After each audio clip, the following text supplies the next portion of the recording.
Hello my dear students, आप सभी का स्वागत है हमारे यूट्यूब चैनल के इंडिया क्लासेस पर।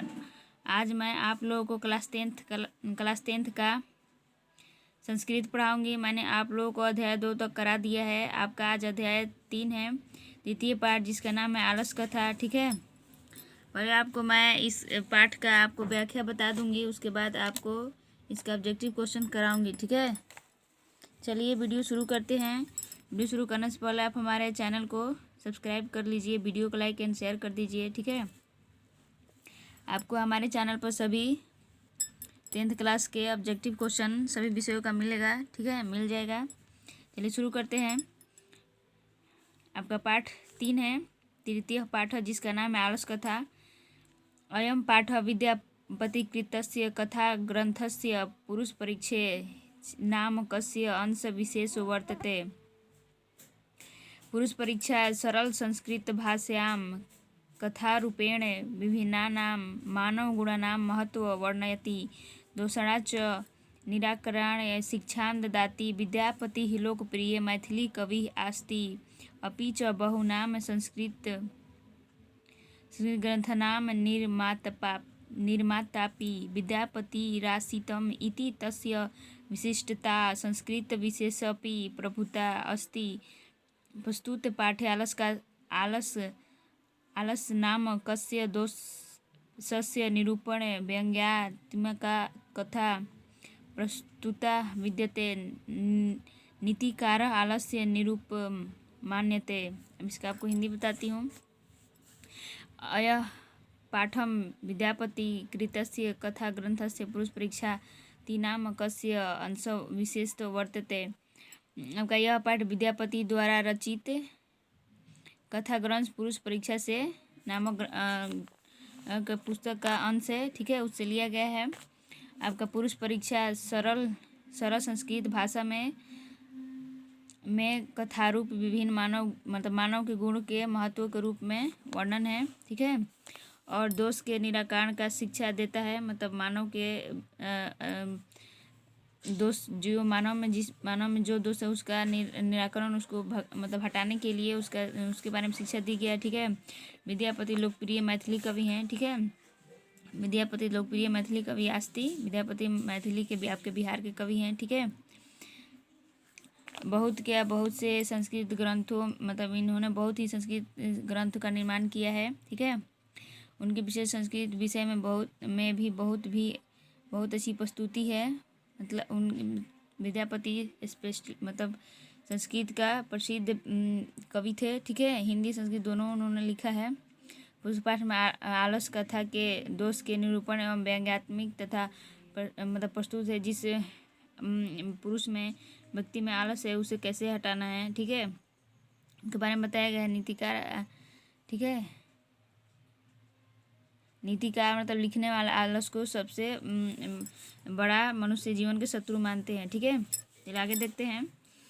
आसीत मिथिलायाम वीरेश्वर नाम मंत्री, मतलब मिथिला में वीरेश्वर नाम के मंत्री रहते थे। ठीक है, स च स्वभावद दानशील करुणाशील च सार्वभौम दुर्गत्य भयनाथ भयश्च प्रत्यक्ष मीच्छा भोजनम ददापि। ठीक है, वो मतलब स्वभाव से जो आपके वीरेश्वर आपके मंत्री है वो करुणामयी है, दानशील है।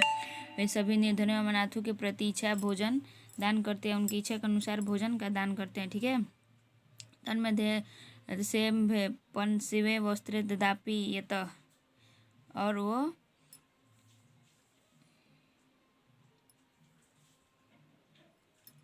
वस्त्रों का भी दान करते हैं। ठीक है, आगे आपका निर्गतीनाम तो सर्वेषां मलसः प्रथमो मतः किउचित क्षमते कर्तुते जठारे अपि वह्यं नाम। ठीक है, उनके बीच आलसी भी अन्न एवं धन का दान करवाते हैं। मतलब वो आलसी मतलब जो नहीं कमा पाते उनको भी धन का मतलब जो है वो दान देते हैं। क्योंकि बुद्धमानों के मत के अनुसार सभी खराब स्थिति वाले लोगों को आलसी नहीं माना जा सकता। ठीक है, कुछ तो उधर से जलते होने के कारण बाद भी कुछ नहीं करते। ठीक है, जो ठीक ठाक रहते हैं वो भी कुछ नहीं करते। ठीक है, आगे है ततोलसु पुरुषां सत्रेण लाभ श्रुत्वा वह वस्तु परिमृतजात्र वर्तुलिव यत। ठीक है। स्थिति सौकर्यमूला ही सर्वसामपि सहन्ते सजातीनां सुख दृष्ट्वा केन धावन्ति जन्तवः। ठीक है। इसके बाद आलसी पुरुषों के वहाँ इष्ट लाभों को सुनकर बहुत से बड़े हुए तोंदे वाले वहाँ पहुँच जाते। मतलब कि जब सुनते हैं कि बृहस्पति मंत्री आलसी को भी भोजन दान दे रहे हैं तो वहाँ पर बहुत से आलसियों की मतलब लाइन लग जाती है जो, ठीक है, भोजन के लिए सुविधा। तो क्या बोल रहा है आपका स्थिति सोकर, जब सुविधाजनक स्थिति सभी को अच्छी लगती है, अपनी जाति के लोगों के सुख को देखकर कौन जीव नहीं दौड़ते। ठीक है। आलसी की जाति के लोगों को देखकर दौड़ पड़े। ठीक है। अगला क्वेश्चन है आपका अगला है पश्यदनासनाम सुख दृष्ट्वा धूर्तता अपि कृत्रमालस्यं दर्शयित्वा भोजनं गृह्णन्ति तदनन्तरमलशालायां बहुद्रव्यं दृष्ट्वा तन्नियोगी पुरुषैः परामृष्टं यदक्षममुद्धता करुणतया केवलं सलेभ्य स्वामी वस्तुतः ददापि यति कपटेनाम नलसा अपि गृह्णन्ति इत्यस्यामक प्रमाद यदि भवति तदालसु पुरुषाणां परीक्षा कुर्म इति परामृश्य प्रस्तुतेषु अलस्यानां तन्नियोगी पुरुषा वहीं ददाति निरूपयामासु। ठीक है।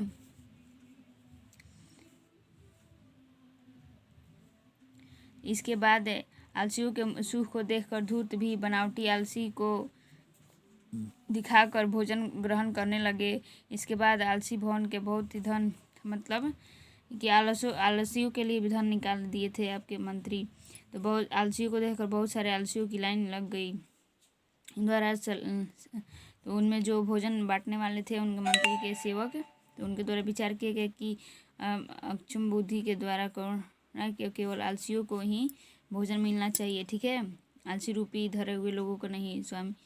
स्वामी वस्तुओं का दान करवाता है। कपट से जो आलसी नहीं है वे भी इस ग्रहण कर लेते हैं। यह हम सबों की लापरवाही है। यदि ऐसा होता है तो हम लोग आलसी भवन में अग्नि का दान करवा वहाँ नियुक्त सिपाही छिप गए। ठीक है। तो आलसियों को ढूंढने के लिए उनके मंत्री के लोगों ने आलस भवन में आग लगा दी है कि जो आलसी होगा वो नहीं जा पाएगा, जो आलसी नहीं होगा वो सब भवन छोड़कर भाग जाएंगे। ठीक है। ददो गृहणालय दृष्ट्वा धूर्तता सर्वे पलायन्ति पश्चाति दीप्सलस्ता अपि पलायति चत्वारः पुरुषत्व सुप्ता प्रमान्ति एकेन वस्त्वृत्तिमुखनोत अहो कथमयं कोलाहल द्वितीयनोक्त तैक्यो यदस्मिन् गृहे अग्निना सम्यक् तृतीयोन्नति कोऽपि तथा धर्मिको नास्ति।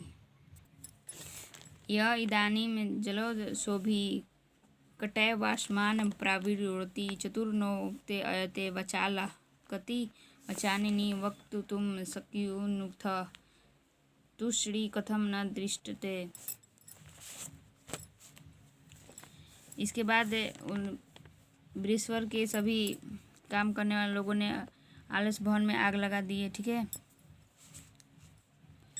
आग को देखकर डर गए सभी धूर्त वहाँ से भाग गए। जो आलसी थे वो मात्र उसमें 4 आलसी बचे। ठीक है। 4 आलसी वो सोते ही रह गए। आग लगा भी तो भी एक के द्वारा कपड़े से ढके हुए मुख से कहा गया, अरे यह ऐसा वहाँ एक बोला कि